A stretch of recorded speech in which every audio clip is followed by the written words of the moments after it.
This morning's scripture reading comes from Genesis chapter 29, verses 15 through 28. This is a continuation of the story of Jacob in Genesis.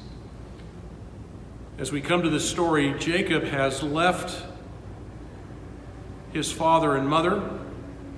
He has headed up to his uncle's place to try and find a wife from his own people.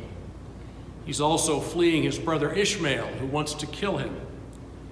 He's running away. But on the way, as you remember from last week, he had an encounter with God and a dream that changed him. And now we see Jacob the faithful. And here's Jacob's story as he deals with his uncle. Laban said to him, "Just because you are a relative of mine, should you not work for me? Tell me what your wages should be." Now Laban had two daughters. The name of the older was Leah. The name of the younger was Rachel. Leah had weak eyes, but Rachel had a lovely figure and was beautiful. And Jacob was in love with Rachel. "I'll work for 7 years for you in return for your younger daughter, Rachel." Laban said, "It's better that I give her to you than to some other man. Stay here with me." So Jacob served 7 years to get Rachel. It seemed like only a few days to him because of his love for her. Then Jacob said to Laban, "Give me my wife. My time is completed. I want to make love to her." Okay, let's just stop the train right there. In what world does a young man say to his future father-in-law, "Give me your daughter, I want to make love to her"? This is a crazy time in world history. In my house, it would go badly for you if you said that to me.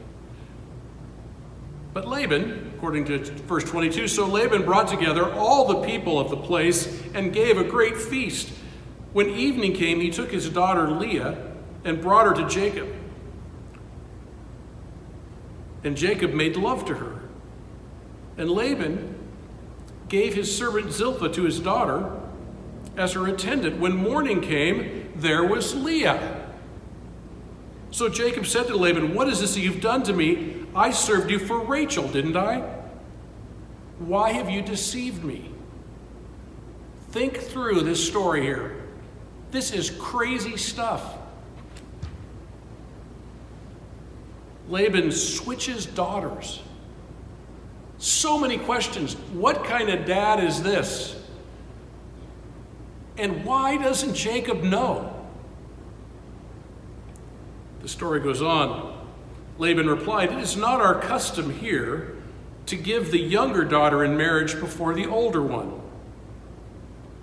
Finish this daughter's bridal week, and then we will give you the younger one also, in return for another 7 years' labor."